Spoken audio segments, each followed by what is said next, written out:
Hi friends, welcome back to JK World. இன்னைக்கு வந்து நம்ம எப்படி சூப்பரான கேபேஜ் பக்கோடா செய்யறதுன்னு தான் இந்த வீடியோவில் பார்க்க போகிறோம். இது வந்து கேபேஜ் பக்கோடா வந்து நம்மளுக்கு டீ டைம் ஸ்நாக்ஸாக இருக்கும். இது ஒரு சூப்பர் ஸ்நாக்ஸாக இருக்கும். அது மட்டும் இல்லை, டீ டைம் மட்டும் இல்லை, இது வந்து சாம்பார் சாதம், தயிர் சாதத்துக்கெல்லாம் சூப்பரான ஒரு சைட் டிஷ்ஷாக இருக்கும். இந்த ரெசிபி வந்து நீங்கள் ஈஸியாகவே செய்யலாம் வீட்டில் இருக்க பொருட்கள் வச்சு. இந்த ரெசிபி செய்கிறதுக்கு இந்த வீடியோவை ஸ்கிப் பண்ணாமல் பாருங்கள். ஸ்கிப் பண்ணிட்டு ஏதாவது கோளாறு வந்துச்சுன்னா தயவு செய்து என்ன குறை சொல்லாதீங்க. சரி வாங்க, ஃபர்ஸ்ட் நம்ம இன்க்ரீடியன்ஸ் பார்த்துடலாம், அதுக்கப்புறம் எப்படி செய்யறதுன்னு பார்க்கலாம்.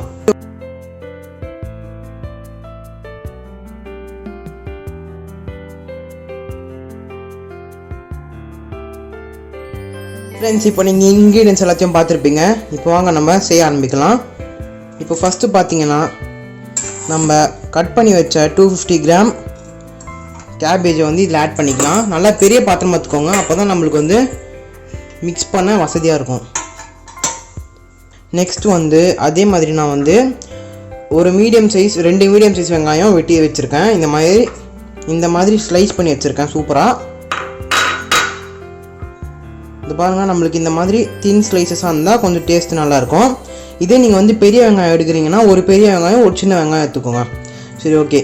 நெக்ஸ்ட்டு வந்து இது வந்து ஆக்சுவலி ரைஸ் ஃப்ளோர் வந்து ஒரு 2 டேபிள் ஸ்பூன் இது ஆட் பண்ணிக்கலாம்.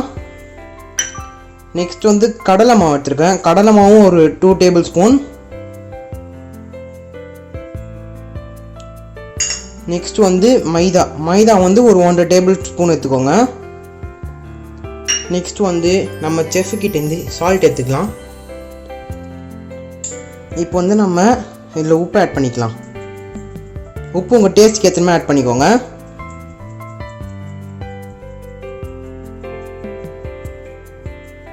இப்போ வந்து இதை நம்ம நல்லா கலந்துக்கலாம்.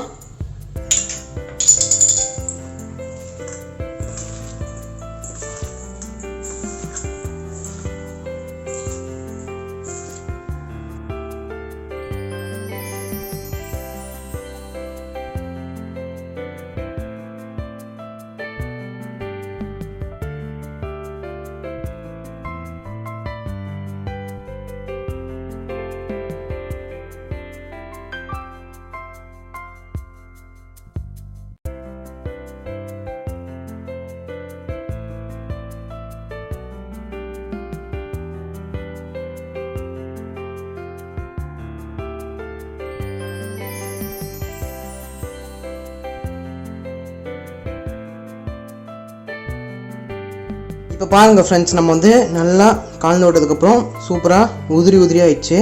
இப்போ நெக்ஸ்ட் என்ன பண்ணணும் பார்த்தீங்கன்னா, நான் வந்து இங்கே 2 ஸ்பூனில் 1.5 spoon Kashmiri red chilli powder எடுத்துருக்கேன். ரொம்ப காரமாக இருக்கும், நல்லா கம்மியாக ஆட் பண்ணால் போதும். நெக்ஸ்ட்டு வந்து இது வந்து சீரகத்தூள் வந்து 1 ஸ்பூன் ஆட் பண்ணியிருக்கேன். 1 ஸ்பூன் நம்ம ஆட் பண்ணிக்கலாம். நெக்ஸ்ட்டு வந்து மஞ்சள் தூள் வந்து ஒரு 1/2 டீஸ்பூன் ஆட் பண்ணிக்கலாம். 1/2 டீஸ்பூன் ஆட் பண்ணதுக்கப்புறம் நம்ம நெக்ஸ்ட் வந்து தனியாத்தூள் வந்து ஒரு 3/4 டீஸ்பூன் ஆட் பண்ணிக்கலாம். லாஸ்ட்டாக வந்து கருவேப்பிலை ஆட் பண்ணிக்கலாம். இந்த டைம் வந்து உங்களுக்கு வேணால் நீங்கள் வந்து பச்சை மிளகா கூட ஆட் பண்ணலாம். என்கிட்ட இல்லை, அதனால் நான் இது மட்டும் தான் ஆட் பண்ணுறேன். இப்போ இதை வந்து நம்ம நல்லா மிக்ஸ் பண்ணிக்கலாம்.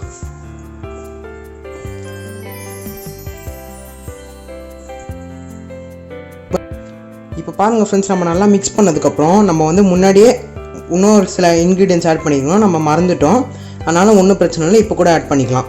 பார்த்திங்கன்னா இப்போ வந்து நார்மல் மிளகாத்தூள் வந்து 1 ஸ்பூன் எடுத்து வச்சுருக்கேன். இந்த பாருங்கள், அதை வந்து நம்ம ஆட் பண்ணிக்கலாம். நெக்ஸ்ட்டு வந்து நம்ம சால்ட் ஆட் பண்ணிக்கலாம். சால்ட் வந்து ஏற்கனவே ஃபஸ்ட்டு ஆட் பண்ணியிருக்கோம், அதனால் நம்ம வந்து அதுக்கேற்ற மாதிரி உங்கள் டேஸ்ட்க்கு ஏற்ற மாதிரி கொஞ்சமாக ஆட் பண்ணால் போதும். ஓகே ஃப்ரெண்ட்ஸ், இப்போ வந்து எந்த பிரச்சனையும் இல்லாமல் இது வந்து நம்ம நல்லா கலந்துக்கலாம். இப்போ பாருங்கள் ஃப்ரெண்ட்ஸ், நம்மளுக்கு வந்து நல்லா நம்ம மிக்ஸ் பண்ணதுக்கப்புறம் நெக்ஸ்ட்டு வந்து நம்ம தண்ணி எடுத்து ஊற்றிக்கலாம். ஆக்சுவலி தண்ணி வந்து அப்ராக்ஸாக ஒரு 2 டேபிள் ஸ்பூன் 3 டேபிள் ஸ்பூன் கம்மியாக தான் ஊற்றணும், நம்ம நிறைய ஊற்றக்கூடாது. அப்படி ஊற்றிட்டு உங்களுக்கு இன்னும் கொஞ்சம் வேணும்னா நீங்கள் அதுக்கப்புறம் ஊற்றிக்கலாம். ஆனால் ஃபஸ்ட்டு நம்ம கம்மியாக ஊற்றி மிக்ஸ் பண்ணிக்கலாம், அப்போ தான் நம்மளுக்கு வந்து கரெக்டாக தெரியும். இந்த தண்ணி ஊற்றுறது வந்து நல்லா மசாலாலாம் நல்லா மிக்ஸ் ஆகணும், அதுக்காக தான் ஊற்றுறோம், வேறு எதுவும் இல்லை. கம்மியாக ஊற்றினாலே போதும். இப்போ வாங்க மிக்ஸ் பண்ணிக்கலாம் நல்லா. இப்போ பாருங்கள் ஃப்ரெண்ட்ஸ், நம்ம நல்லா வந்து மிக்ஸ் பண்ணியாச்சு. இப்போ வந்து இதை வந்து நம்ம ஒரு 5 to 10 minutes நல்லா தனியாக ரெஸ்ட் எடுக்க விட்டுடலாம். அதுக்கப்புறம் நம்ம ஃப்ரை பண்ண ஆரம்பிக்கலாம். இப்போ ஃப்ரெண்ட்ஸ் 10 நிமிஷம் நல்லாவே இது ஊறிடுச்சு. நான் வந்து எண்ணெய் சூடு பற்றிட்டேன், மீடியம் ஃப்ளேமில் வச்சு. இப்போ வந்து நம்ம இது நல்லா ஃப்ரை பண்ணி எடுத்துடலாம் மொறுன்னு.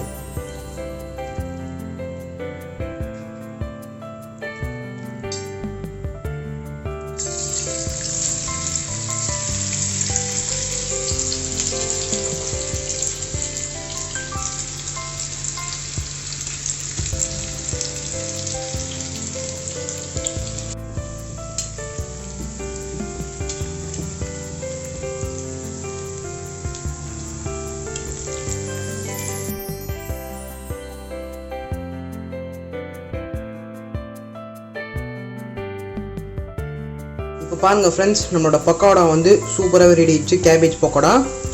நான் நல்ல ஒரு டிப்ஸ் சொல்கிறேன் பாருங்கள். நீங்கள் வந்து இந்த மாதிரி ஏதாவது பொரிச்சு எடுக்கும் போது இந்த மாதிரி தட்டில் வச்சு கரண்டியை வச்சுக்கோங்க. இல்லைனா நீங்கள் அங்கங்கே வச்சா, நீங்கள் எதாவது கிரானைட் இல்லைனா டைல்ஸில் வச்சிங்கன்னா அது வந்து ஆயிலியாக பிசன்னு ஆகிடும். அதனால தான் சொல்கிறேன். சரி வாங்க, இப்போ நம்ம இந்த கேபேஜ் பக்கோடாவை எடுத்துடலாம். நீங்களே பாருங்கள் எவ்வளோ சூப்பராக ரோஸ்ட் இருக்குன்ட்டு. நம்மளுக்கு கரண்டியில் படும்போதே அந்த கிறிஸ்பினஸ் நம்மளுக்கு தெரியுது. நல்லா ஆயில் ட்ரெயின் பண்ணி எடுத்துக்கலாம்.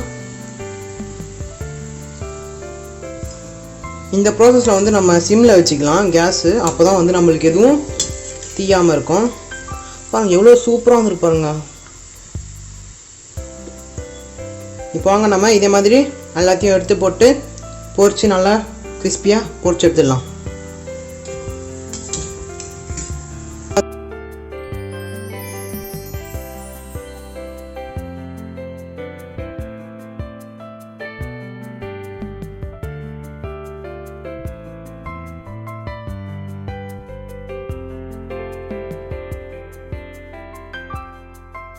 இப்போ பாருங்கள் ஃப்ரெண்ட்ஸ், நம்ம வந்து எல்லாத்தையும் நல்லா ஃப்ரை பண்ணி கிறிஸ்பியாக எடுத்தாச்சு. பாருங்கள், உங்களுக்கே சவுண்டில் தெரியும் எவ்வளோ கிறிஸ்பியாக இருக்குன்ட்டு.